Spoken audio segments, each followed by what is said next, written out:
Diceritakan di daerah yang bernama Keling ada seorang pendeta yang sangat termasyhur tentang kebenaran utama yang mempunyai ilmu kelepasan jiwa. Beliau adalah Brahmana Keling.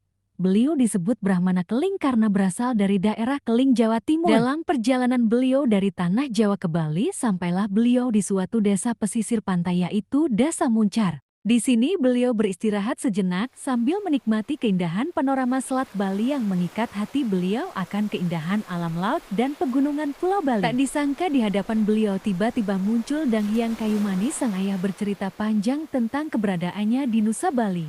Bahwa di Bali sekarang ini di kerajaan Gelgel yang menjadi raja adalah Dalam Watu Renggong dan yang mendampingi Dalam Watu Renggong adalah Dang Hyang Nirartha sebagai penasehat dalam bidang keagamaan yang akan melaksanakan upacara Eka Dasarudra di Pura Besaki. Mendengar sang ayah bercerita demikian, lalu pertemuan Dang Hyang Kayu Manis dengan anaknya Brahmana Keling di Desa Muncar sudah selesai sekaligus merupakan pertemuan yang terakhir.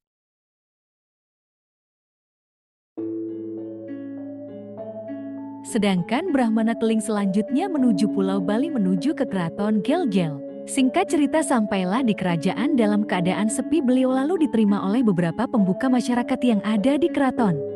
Dalam keadaan yang lusuh dan pakaian yang serba kumal dan kotor, Brahmana Keling menjawab bahwa beliau bermaksud menemui saudaranya tidak lain adalah Sang Prabu Dalam Watu Renggong dan Dang Hyang Nirartha. Namun tidak ada di keraton, maka pembuka masyarakat yang menyapa tersebut mempersilahkan Brahmana Keling ke Pura Besaki karena di sana sedang sibuk dengan para pengiringnya mempersiapkan upacara Eka Dasarudra.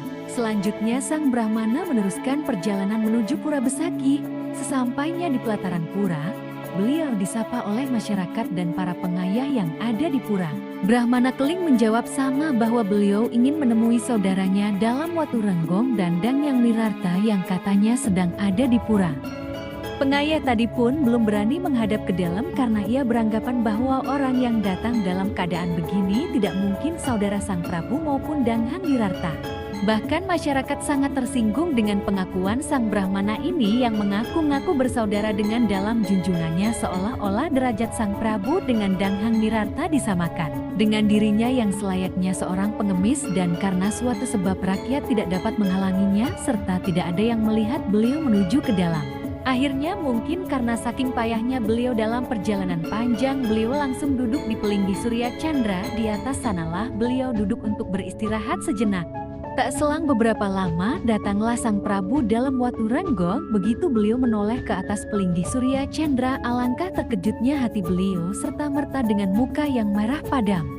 Karena murkanya beliau langsung memanggil prajurit untuk menanyakan siapa gerangan orang itu yang telah berani duduk di atas sana. Prajurit menjawab bahwa orang itu Brahmana Keling. Memang dari tadi dilarang masuk, lebih-lebih ia mengaku sebagai saudara Sang Prabu yang sangat ingin bertemu dengan Sang Prabu, tetapi entah mengapa orang itu tidak disangkanya sudah ada di atas Pelinggi Surya Chandra. Rakyat, prajurit, serta semua yang ada di sana sangat terkejut dan keheranan mendengar apa yang dilaporkan oleh prajurit, dan para pengayah bertambah murkanya Sang Prabu seketika itu dengan suara yang bergetar keras memerintahkan para prajurit, pengayah, dan rakyat untuk segera menyeret keluar orang yang disangka gila itu, serta merta prajurit dan masyarakat mengusir Brahmana Keling dengan suara sorak-sorai karena saking mulianya hati Brahmana Keling sebab sama sekali tidak melakukan perlawanan apa-apa. Akhirnya beliau mengalah karena perintah keras Sang Prabu yang sudah tidak menganggapnya sebagai saudara. Sebelum Brahmana Keling meninggalkan Pura Besaki pada saat pengusiran dirinya, beliau lalu mengucapkan kutuk pastu yang isinya Wastutat Astu Karya yang dilaksanakan di Pura Besaki ini, Tan Sidakarya bumi kekeringan. Rakyat kekeringan sarwa gumatat gumitit membuat kehancuran di seluruh jagat Bali. Begitu suara Brahmana Keling seperti suara halilintar menyambar di siang bolong. Semua masyarakat yang menyaksikan terpaku tak berkutik sedikit pun. Lalu Brahmana Keling meninggalkan Pura Besaki menuju barat daya. Singkat cerita sampailah Brahmana di Badanda Negara, yaitu di Desa Sidakarya. Dan di sini beliau membuat pasraman sebagaimana layaknya seorang Brahmin. Sepeninggal Brahmana beberapa hari, suasana sejagat Bali terutama kerajaan Gelgel dan sekitarnya mulai menampakkan situasi yang tidak mengenakan. Seperti ucapan sang Brahmana, semua tanaman pohon-pohonan yang berguna bagi pelaksanaan penunjang karya seperti kelapa, pisang, padi, sayuran dan sebagainya seperti ulat, tikus dan lain-lain semakin banyak dan ganas menyerang tanaman para petani. Bumi seketika kering kerontang, wabah penyakit merajalela menyerang penduduk, keadaan sangat mengerikan serta pengayah bertengkar tanpa sebab. Dan semuanya dalam keadaan kacau balau sehingga jadwal pelaksanaan karya urung dilaksanakan karena sudah tidak memungkinkan untuk diteruskan. Melihat kenyataan seperti ini, lalu Dang Hyang Nirarta diperintahkan untuk melakukan tapa semadi oleh Ida dalam Watu Renggong, melakukan upacara pembasmian juga tidak mempan dan bahkan semakin menjadi-jadi. Dan bahkan semakin menjadi-jadi, semua keadaan serba menyedihkan. Akhirnya Ida dalam sendirilah yang turun tangan, memerintahkan Dang Hyang Nirarta untuk membuat upacara lanjut mengadakan tapa semadi pada suatu malam dalam Watu Renggong. Mengadakan semadi di Pura Besaki, beliau mendapat puisik petunjuk. Esok harinya langsung Ida dalam memanggil Perdana Menterinya Arya Kepakisan, serta memanggil para pantih lainnya seperti Arya Pengalasan, Arya Ularan, dan lain-lain termasuk para punggawa untuk mengadakan sidang karena beliaulah yang dapat mengembalikan situasi kekeringan seperti ini. Serta beliau sekarang ada di Badanda Negara di pesisir selatan Kabupaten Badung. Singkat cerita, berangkatlah rombongan penjemput Brahmana dan pertama-tama menuju Keraton Tegehkori di Badung untuk meminta petunjuk lebih lanjut. Sesampainya rombongan di Badanda Negara, bertemulah rombongan dengan Brahmana Keling. Lalu rombongan mengaturkan sembah sujud sekaligus menceritakan tentang maksud kedatangannya menghadap Sang Brahmana sesuai dengan perintah Ida dalam memohon agar Brahmana Keling bersedia datang ke hadapan dalam Watu Renggong sesegera mungkin. Begitu mendengar cerita dan permohonan utusan dalam Watu Renggong, Brahmana Keling sudah mengerti dan menanggapi semuanya. Selanjutnya mempersilahkan kepada utusan rombongan dalam segera berangkat duluan, beliau akan menyusul. Perjalanan kembali Brahmana Keling ke Puri Gelgel tanpa ada yang tahu beliau sudah ada duluan dengan rombongan penjemputnya di hadapan dalam Watu Renggong. Setibanya di Pura Besaki Barlah, beliau disambut selayaknya tamu kebesaran dan diberlakukan dengan sangat sopan hormat dan ramah. Dalam percakapan beliau berdua di Pura Besaki yang disaksikan juga oleh Dang Hyang Nirarta, pada dasarnya bahwa apabila Brahmana Keling mampu mengembalikan kekeringan, keamanan, dan kenyamanan jagat Bali seperti sedia kala, maka dalam Watu Renggong berjanji dan bersedia mengakui memang benar Brahmana Keling saudaranya dalam Watu Renggong. Mendengar sabda dalam sedemikian, Brahmana Keling dengan senang hati menyanggupinya.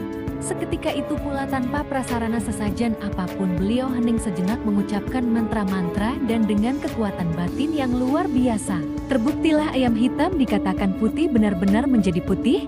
Kelapa yang kekeringan layu tanpa buah seketika menjadi subur. Begitu juga dengan pisang yang kuning dan layu dikatakan hidup kembali dan berbuah sangat lebat. Hama tikus walang sangit ulat dan sebagiannya hilang seketika. Bumi kering menjadi subur. Masyarakat yang mengalami kekeringan seketika menjadi sehat walafiat. Apa yang diucapkan Brahmana Keling betul-betul terbukti sehingga membuat Ida dalam Dang Hyang Nirarta serta hadirin semua yang menyaksikan menjadi keheranan dan terpesona. Karena di hadapannya terjadi hal-hal aneh yang menakjubkan. Akhirnya pada saat itu juga dalam Watu Renggong mengakui bahwa Brahmana Keling adalah saudaranya sendiri. Bahkan keadaannya lebih baik dari hari-hari sebelumnya sehingga karya Eka Dasarudra dapat dilanjutkan kembali. Pada pelaksanaan karya Eka Dasarudra tersebut sekaligus dipimpin oleh Dang Hyang Nirarta dan Brahmana Keling berkat jasa Brahmana Keling yang mampu menciptakan kesejahteraan alam lingkungan lebih baik dari tahun ke tahun. Hasil alam yang melimpah ruah sebagai sarana prasarana suksesnya pelaksanaan karya sehingga karya dapat berjalan dengan aman, nyaman dan berhasil sidakarya sesuai dengan harapan Ida dalam Watu Renggong. Oleh karenanya Brahmana Keling dianugerahi gelar dalam. Mulai saat inilah Brahmana Keling Mabiseka lanjut dibuatkan upacara pediksan sebagaimana mestinya. Saking gembiranya Ida dalam karena karya yang dilaksanakan betul-betul berhasil. Di hadapan para menteri, pati, para Arya di kiri kanan dalam Watu Renggong duduk Dang Hyang Nirarta dan dalam sidakarya bersabda, mulai saat ini dan selanjutnya bagi setiap umat Hindu di seluruh jagat yang melaksanakan karya, wajib lunas tirta penyidakarya yang bertempat di prasraman dalam sidakarya, supaya karya menjadi sidakarya yang terletak di pesisir selatan jagat Badung. Pada setiap pakara wajib disebarkan sarana serba sidakarya seperti sayit sidakarya untuk di Banten serta Sejaitan, tipat sidakarya untuk Boga, Topeng Sidakarya untuk wali. Tujuannya supaya semua penunjang pelaksanaan karya serba sidakarya wajib nunas catur bija dan pancataru sidakarya itulah kurang lebih sabda dalam Watu Renggong pada saat itu dan sampai saat ini wajib dipatuhi oleh umat Hindu sejagat.